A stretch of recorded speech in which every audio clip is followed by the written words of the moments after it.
Okay, we're good? All right, we're good. All right, here we go.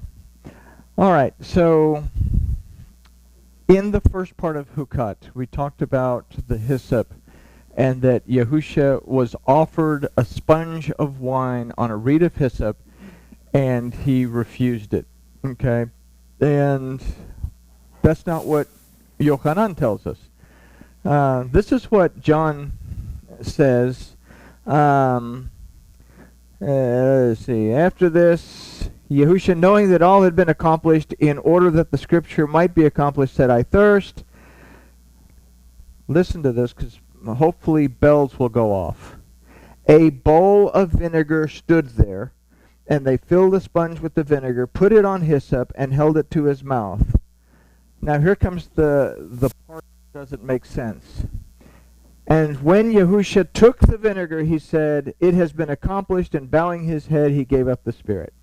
So, what's the problem with this verse? Okay, well, if we consider vinegar to be a fruit of the vine, then we go back to the Last Supper, where he says, I'm not going to drink of this with you until I drink it with you in the kingdom. Okay? So, that last glass of wine or whatever is the glass that is the covenant glass that is to be drank at, let's say, the marriage supper of the Lamb and all this stuff in Revelation. All right, so there's our doctrinal point of view. Would it surprise anybody if I told you that it doesn't say that at all in Hebrew? Okay? It has a word. First of all, let's go back to this idea of a bowl of vinegar stood there. What are we? We're vessels. Okay? Now, I say, am I a vessel full of vinegar? Okay. The word used for vinegar is, there we go, some have more vinegar than others. So, the word used for vinegar in these verses in the Hebrew is chometz. Chometz means yeast. And yeast is a type for sin. Okay? Was the bowl that was created that was to house the Spirit of Elohim and become a living recording device, basically. Adam was never supposed to die. He was supposed to be a living spiritual being forever. But he was a bowl that housed the Spirit. After the transgression became etched in stone, sin, we'll use the word sin. Sin, like I said, is an overrated word. Chatat is what we read to stray off course one way or the other. But when we say sin, it's a permanent blemish. It's something that doesn't go away. Now, he became a vessel full of sin. In other words, a bowl full of vinegar. And what does the bowl full of vinegar do? It stands there. It doesn't do anything. Okay? Action is required. And remember this when we look at the verses we're going to look at regarding changing clothes. Action is required to make teshuvah. I can repent, but there's a word for repent and the word for turning around are two different words in Hebrew. The word for repent that just totally went out of my brain is a word that means to have an intention of turning around, whereas to actually turn around, teshuvah, means to take action. Okay? Yaakov, commonly known as James, says that, we read in King Jimmy, faith without works is dead. In other words, belief without action is useless. Okay? Now, so we have this bowl that's standing there, a bowl full of vinegar. Now it's when it gets interesting. Verse 30, and this is Yochanan, John chapter 19. So when Yahusha took the vinegar, all right, it starts with a word, okay, it's Yite'am. It's Vayite'am. And Yatab. Okay, yatab is the root. Yatab doesn't mean to take. Okay? We have words that mean to take. The word for took would be either lakach, that means to take, or it would be yatzab. Yatzab, not yatab. Yatzab, with a zadi, not with a tet. The word is totally different. That means to take as well. Or it could also mean to reject. So we could read that from this point of view. If it was the word lakach, we could read it as Yahusha refused the vinegar. Okay? But the word yatab doesn't mean to take. It means to make well, to heal. To do what? And Yahusha made well, healed, restored the chametz. Okay? He restored, he healed the chametz. The last official acts, because what happens right after it says, and Yahusha took the vinegar, we could say, and Yahusha healed the sin, made well the sin, took away the sin even, and said, it has been accomplished. Then bowing his head, he gave up the ruach. The last official act was to remove the leaven from the house so that only unleavened bread could be offered up as that final sacrifice going into the Feast of Unleavened Bread. Okay? Can you offer leaven to Elohim in any of the sacrifices? Absolutely not. You can't put honey on the sacrifices because it'll ferment. So when it says he took the vinegar, no, he didn't take the vinegar. It says he healed the sin. He restored the bowl back to a clean state of being. He fulfilled that Passover requirement to remove the leaven. He was the bread of life. And as the bread of life, he removed the leaven and offered up the showbread in a clean state of being. And he removed the vinegar from the bowl. Okay? So, when we look at it from that point of view, as the bread of life, he could only be offered up, he could only offer himself up without leaven. And this is why it says, yatab, not lakach, that he took it or rejected it, or yatsa, that he took it or rejected it. Uses a word, it took me forever to find this word.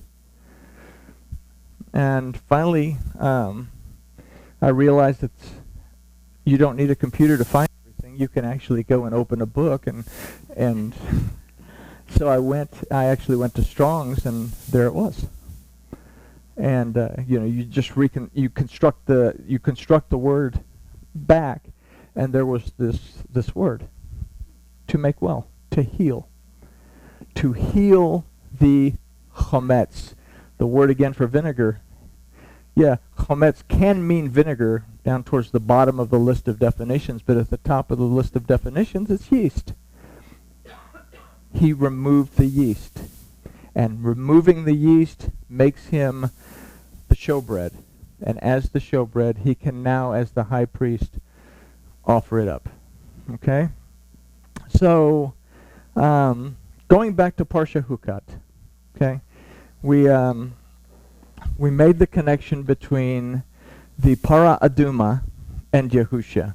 Para Aduma, again, para means heifer, but it comes from the roots parar, that means to be broken. Okay? To be violated. Aduma means red, but it's the root of Adam. So in Para Aduma, we have the broken man. Okay? So, who was violated?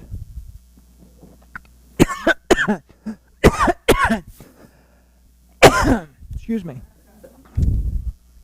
All right, I get all choked up. Okay, so let's go.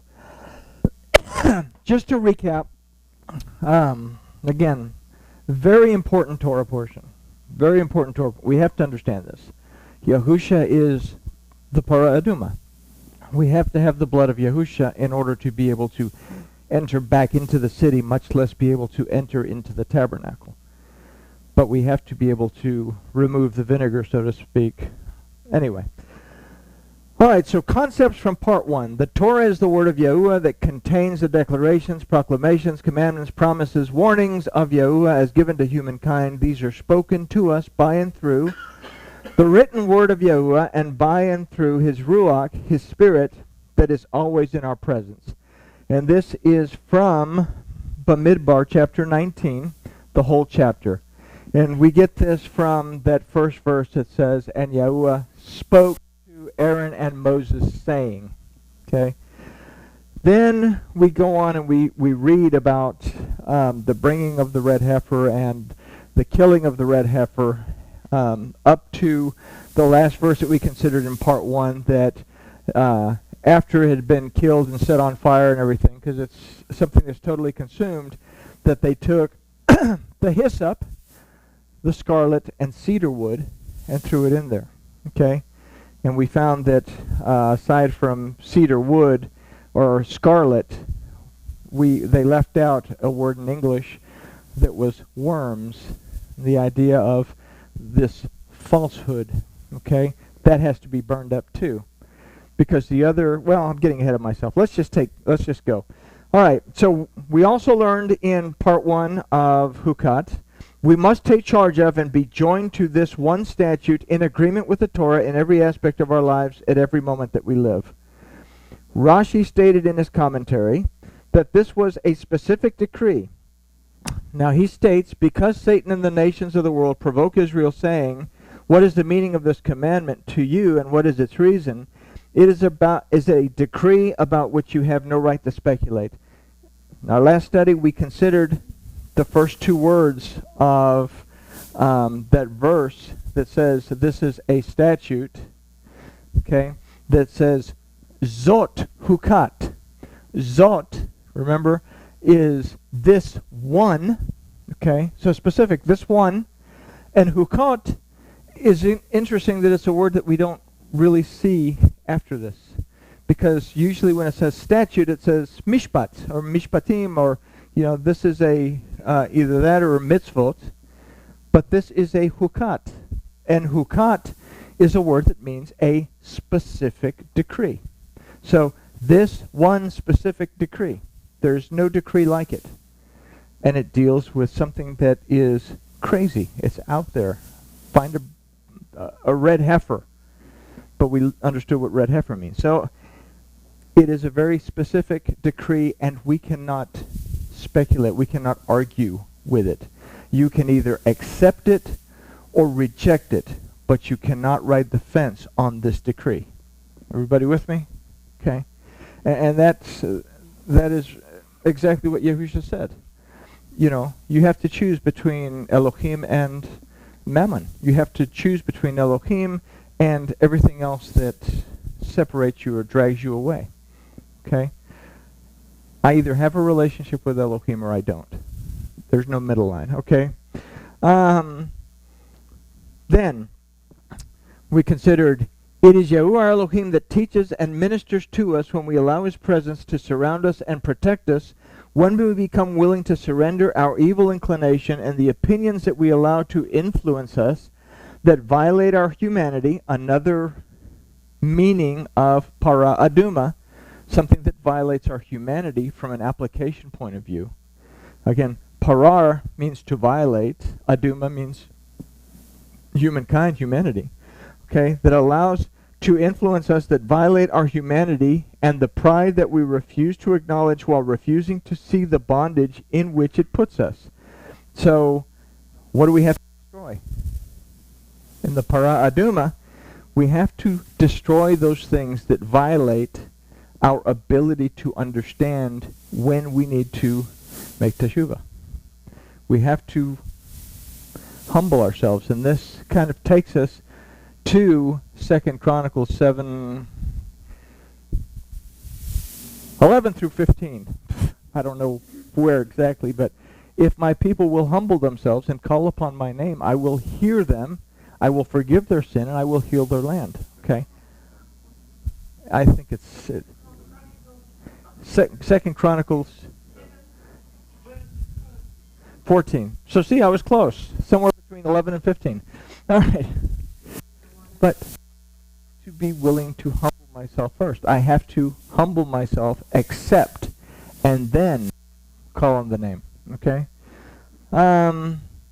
Then we considered to separate ourselves from our carnal side in order to allow ourselves to be fully engulfed in the presence of Elohim and ministered to by His Spirit. Okay? This is the name of Eleazar, because we considered. He's talking to Aaron and Moses. Why does he assign this to Eleazar?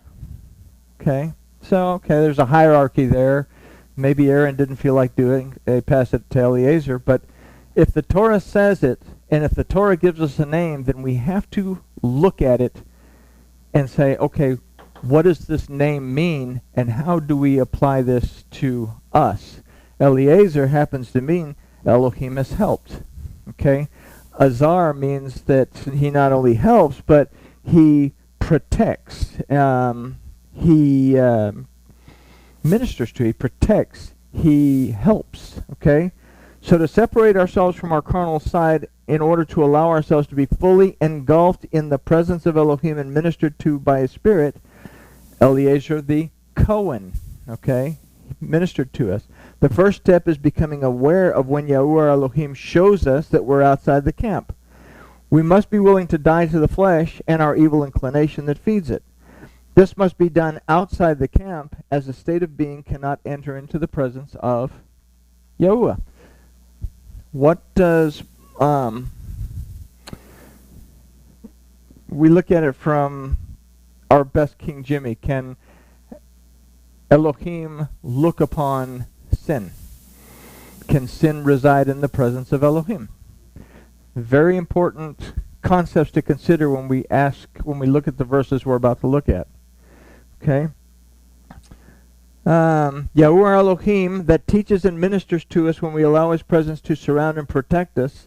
To surround and protect is the meaning of the word, or the root azar, that is the root of the name Eleazar, on account of our destruction, and to remove us from the destruction that takes humankind, us, in His grasp. In other words, He burns the skin. Is it the skin? Okay, we looked at the word for skin. I can't remember what it was off the top of my head, but the underlying root of that was something that not only meant something that deals with human, but it also means something that destroys. Okay, so something that destroys us. And Elohim ministers and teaches to us when we allow His presence to surround and protect us on account of our destruction, and to remove us from the destruction. That's what it was. Okay? He dipped His finger in the blood. Okay? The word for finger, etzob, from an ancient point of view, the finger's used for grasp, and this word means to grasp. He grabs and removes us from destruction. Okay? So, the red heifer, the para aduma, is going to deal with our being removed from destruction. We must be willing to accept it, enter into it, be sprinkled by it. We'll look at that next week, the whole sprinkling thing. The first thing that we must rid ourselves of are any worthless thoughts or ideas that might separate us from coming fully into the presence of Yahuwah Elohim. We must expose and eliminate those things influenced by our Yetzer Hara, our evil inclination, and those things from the nations of the world that sway us off the path. Okay, so something else about the Aduma, as it relates to us, are those things in us that sway us off course from our Elohim. We must be willing to burn that, and it has to be burned outside the camp. Okay? We must be willing to give up our own perceived covering the flesh, in order to receive our Elohim's covering, we must be willing to totally give ourselves over physically to our Elohim. We must be willing to give up our strength and discipline towards religious ideas that assume a deliverance from destruction but are based on a life lived in a falsehood of dogma. Okay? And we have to get away from this idea of religion as being something that deals with churchiness. Religion is simply, the definition of religion is a system of belief.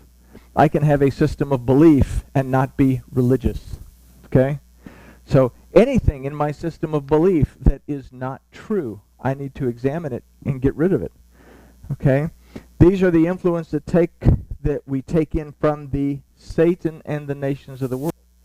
Something else that we considered in our last study that is very important in our understanding changing clothes is this idea of the Satan. Okay? We want to think about some dude that's dressed in red that carries a pitchfork and has a pointy tail. Okay? The root of this word Satan, this name Satan, is shatim, that means really raw, untempered emotions. Okay? When I begin to believe something based on my emotions, it's going to sway me in one direction or another direction, but it's not necessarily going to keep me on the path. Okay? And that's chatat. Chatat is to stray off the path. All right? Once we have removed those things that violate our relationship with Yahuwah Elohim, we must be willing to take off the stained clothing and become clean. This too is a process.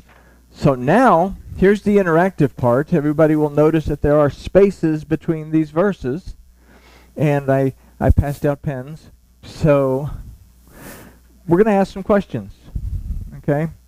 Verse 7. Then the priest shall wash his clothes, and he shall bathe his flesh in water, and afterwards he may come into the camp, and the priest shall be unclean until evening. Okay? So the Cohen, the minister and the teacher, the person that is there to serve, has to wash his clothes and bathe in water. And he can come into the camp, but he will remain unclean in the camp. Okay? It's kind of an interesting thing. Okay? What we get from this, what we have to take from this, is that nobody, not the person that's up here at the pulpit bumping their gums and, all this, nobody is ever truly clean. Okay? They have to be willing to become that way. And this is where we get into this problem of guru worship or pastor worship or rabbi worship or something. Because when we start to see somebody as all that in a bag of potato chips, we lose sight of the fact that they influence us, and they can influence us in a way that we don't need to be influenced. That person that ministers to you has to be willing to understand when he or she is clean or unclean, and they have to be willing to change clothes, and they have to be willing to understand that even though they are among you, they are not always in a state of being they're in a state of tameh. Okay? That they have the tendency, not the tendency, but they still have the, what's the word I'm looking for? They're still subject to being tempted with unethical behavior, immoral behavior, or worse than that, they're still tempted to be moved off course by something that's not true. Okay? I can seek to be clean, but I have to be aware. Okay? I have to be aware of ethics, morals. Because if someone is serving you as a teacher, pastor, whatever, they have to be aware of their limitations, where they're at. They have to remain humble. Moses We read in the Torah that he was the most humble person that ever lived. Up until a point. Elohim told him, speak to the rock, and I'll provide the water. But Moses did what? He said, you wascally webbles, I'll give you water. We'll give you water, because he brought Aaron into the mess with him, and then he struck the rock 2 times. Okay? No one is ever above reproach. Everyone falls. Okay? You're ever ministering to someone, you have to have that point of view that I'm not perfect. Okay? Now, the priest doesn't necessarily burn the animal. The Kohen kills the animal. Then you have somebody else, I guess, that brings the wood, because it says, he that burns her shall wash his clothes in water, and bathe his flesh in water, and shall be unclean until evening. All right. So we've talked about the big dogs, the pastors and all this stuff, rabbis, whatever. Okay, so in Jerusalem, in the Acts, what was the problem that Peter said that they had, and what was the remedy that they came up with? Does anybody recall?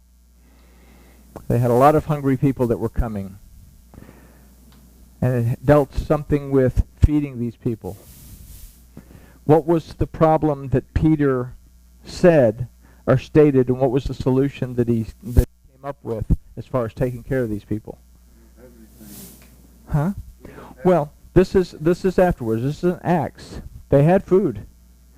They had food. The problem that he stated is that there's only 12 of us, and our numbers are dwindling because they're killing us left and right.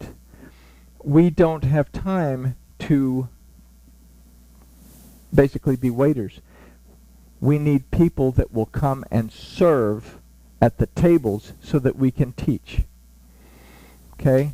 So if you have someone who is in a responsibility of being the pastor, the bishop, the candlestick maker, no, that's the butcher, the baker, and the candlestick. Never mind. Okay? You're going to have people that are delegated to do work, right? Can these people begin to think too much of themselves? Okay? I am the deacon of the church, and this is where we get that word deacons, diakonos, was they were table servers. They went and they served the people so that the apostles could teach. Okay? The apostles didn't have to worry about the administration of these things. And Paul starts to break down, are all apostles, are all teachers, are all this and all that, because everyone has a role. The role of helps. Deacons, okay? I don't know if you've ever been around this kind of a setup, but some of these people can begin to think too highly of themselves. I am the deacon of the church, okay? And you're not, okay? So can the person that burns the para aduma, can that person become unclean? Okay? So in a service capacity, that person must also become aware of who they are and stay in a clean state of mind.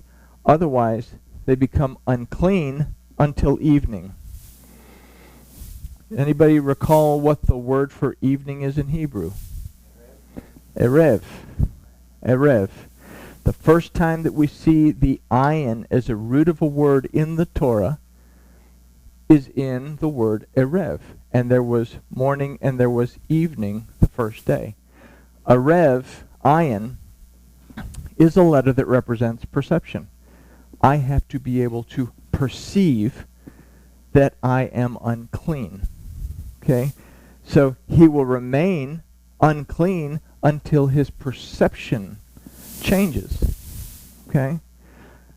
If I'm in a role of service, Do I think myself to be all that in a bag of potato chips?